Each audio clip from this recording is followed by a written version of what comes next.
Fala, nação tricolor, mas um empate pode se considerar importante, mas um pontinho na conta, jogo fora de casa, né? A gente já sabe como funciona.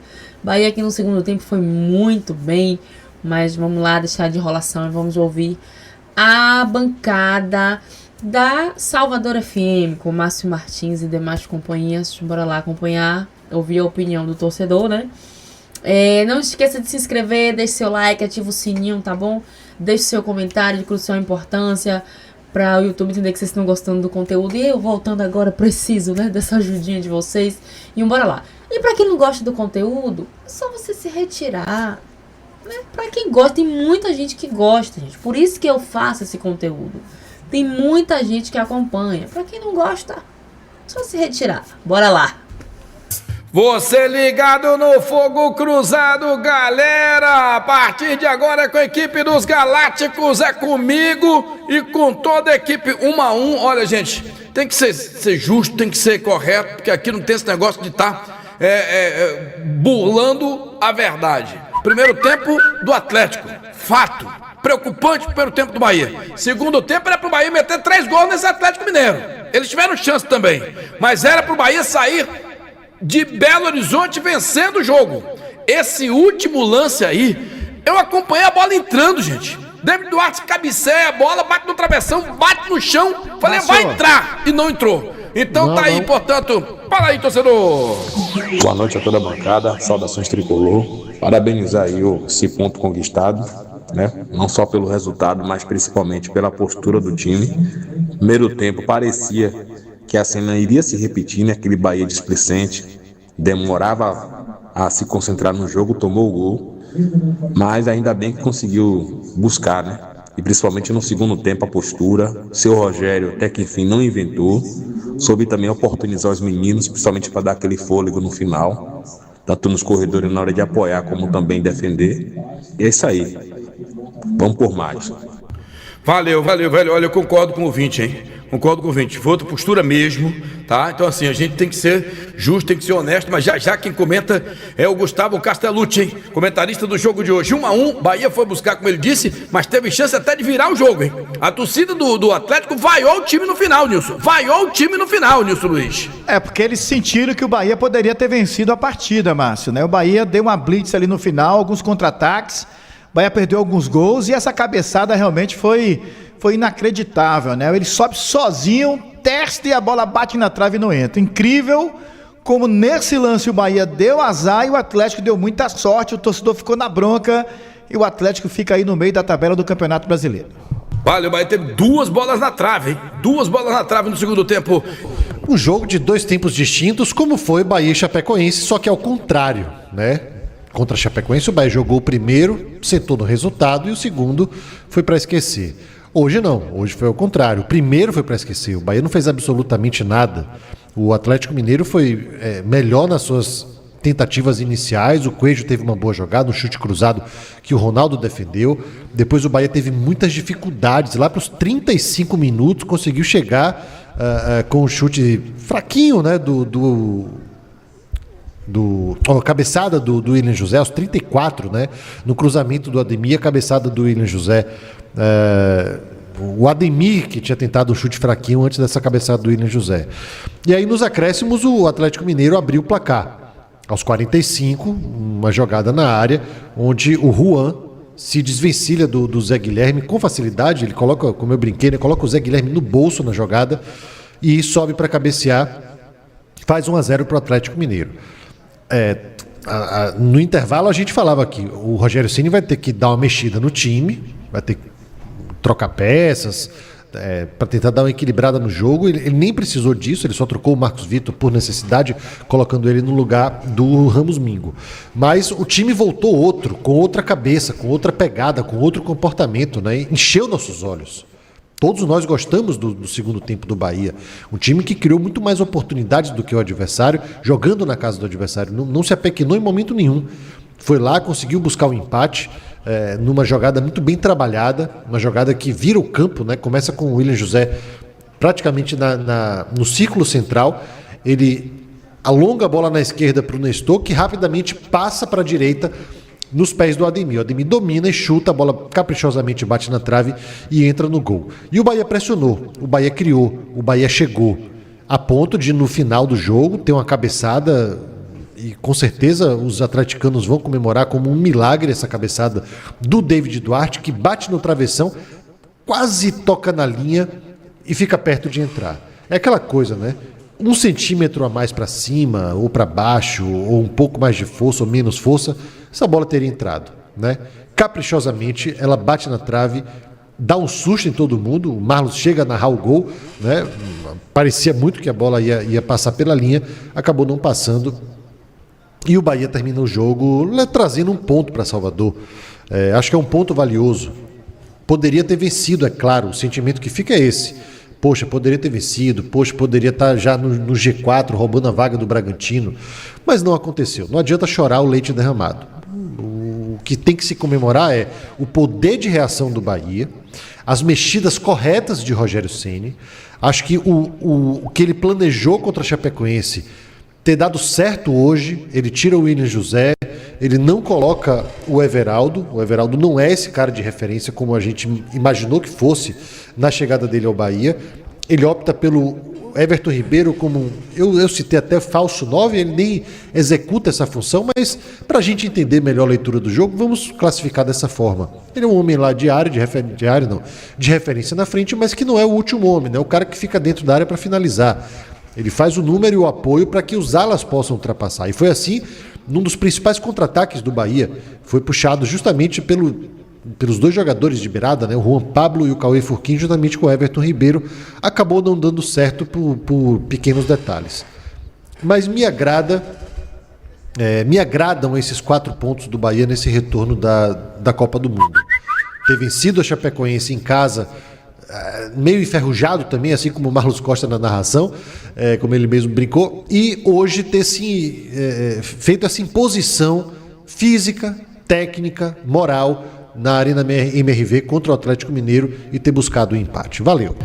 Valeu, beleza. Olha, obrigado ao Camilo que tá mandando mensagem pra gente. Ele é torcedor do Bahia, diz assim: os últimos anos, viu, Nilson, no primeiro turno do Bahia, em 2023, 18 pontos.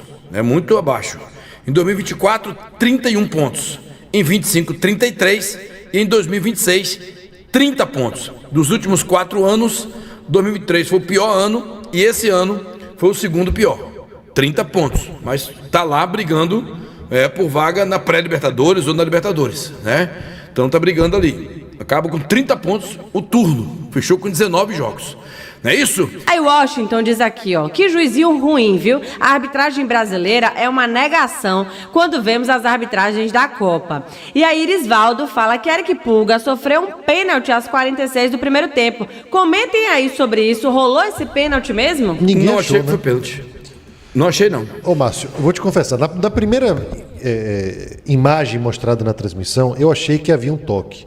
Em todas as outras imagens, nenhuma me convenceu. E aí eu vou pelo número, né? Se só uma me deu essa impressão e todas as outras não, eu vou ficar com um não pênalti. Eu também achei que não foi. Marlos, você que narrou o jogo, o que é que você achou? O primeiro lance nem discuto, né? Primeiro lance. Tem um segundo lance que eles estão também discutindo, né? Não, o do Zé Guilherme não foi. Zé Guilherme não foi. Ele deixa o pé para ter o contato. Aquela coisa, né? Ele fala assim, vou tomar o carrinho, vou deixar o pé. Vou dizer até que ele pensou certo, entre aspas, né? Ele falou, vai que pega. Só que não pegou. E aí ele já estava com o corpo caindo. A gente viu alguns lances assim na Copa, né? Natural, o jogador espera o contato, é do jogo, o contato não vem. E aí acaba parecendo uma simulação, mas ele só caiu. Valeu. E aí, Marlos, Atlético 1-1 com o Bahia, teve pênalti? Bom, no lance com o Eric Pulga, houve um toque, não sei se para pênalti, o árbitro não marcou. No Coelho, naquela falta que o KCR cabeceou, a bola pegou na trave, foi para fora, o árbitro marcou uma falta num lance que o jogador do Atlético não foi nem tocado. Se for olhar por esse ângulo, foi pênalti. Pronto, a sua opinião, mas assim, eu consigo enxergar ali uma jogada para interpretação do árbitro, que o VAR também foi com o árbitro e nem chamou. E você, Nilson? Eu acho que foi um lance normal, Márcio. O futebol tem contato, né? É um jogo físico. Não vi falta ali para pênalti, né? Dentro da área, para mim. A arbitragem analisou, teve revisão do VAR, não foi marcado pênalti, eu fico com a arbitragem. E assim, é longe do árbitro ter ido bem no jogo, né? Foi uma arbitragem muito tranquila, apesar de somente 2 cartões amarelos, né? Para 2 jogadores do Bahia, Zé Guilherme e Eric. Mas teve algumas inversões de escanteio, que marcou tiro de meta, o contrário também.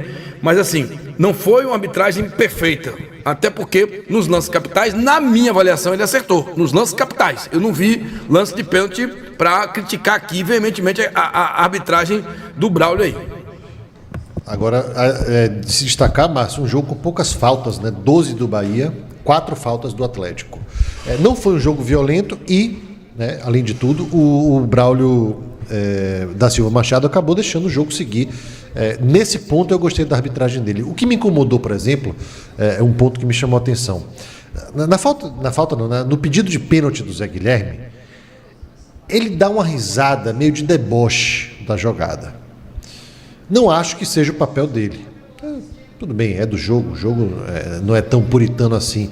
Mas não acho que cabe, ainda mais com tantas câmeras mostrando. Acho que fica soa um pouco arrogante da parte dele.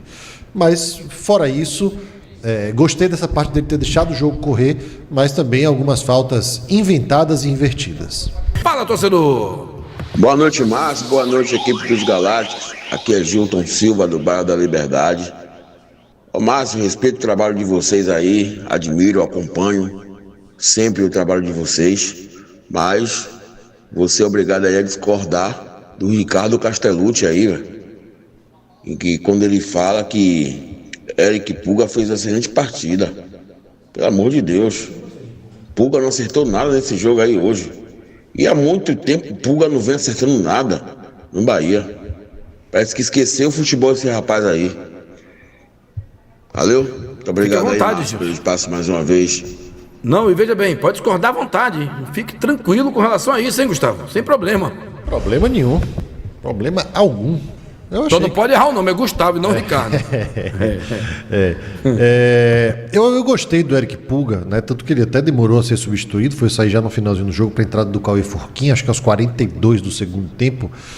Um jogador que deu muito escape, né? Que procurou muito o jogo, pressionou muito no campo de ataque. Ele era o primeiro a pressionar o goleiro, o primeiro a pressionar a defesa. Não foi um jogo vistoso do Eric Puga. Ele não teve oportunidades para cair para dentro, para ir para cima, para cruzar, para driblar, como o torcedor gosta de vê-lo. Mas eu acho que para o time como um todo, eu gostei particularmente. E claro, respeito completamente a opinião do torcedor que esperava um pouco mais dele. Vamos lá, o Ramos Mingo foi que houve com o jogador, preocupa para domingo. Qual é a situação do Ramos Mingo que teve que ser substituído no intervalo do jogo? Pancada no quadril, Márcio, ele chegou a cair, né, recebeu atendimento médico, continuou até o final do primeiro tempo e no intervalo foi substituído e nós vimos que ele foi para o banco de reservas meio que mancando ali, colocando a mão ali nas costas. Vai ter que ser reavaliado, né, o retorno acontece daqui a pouco, amanhã já tem atividade, mas geralmente esse tipo de lance aí provavelmente não tira o jogador da partida de domingo, né? Pode ter tido alguma pancada, alguma dor, mas tem que aguardar para ver a reavaliação médica. Pode ser aí o desfalque para o Bahia, se ele não se apresentar bem clinicamente amanhã.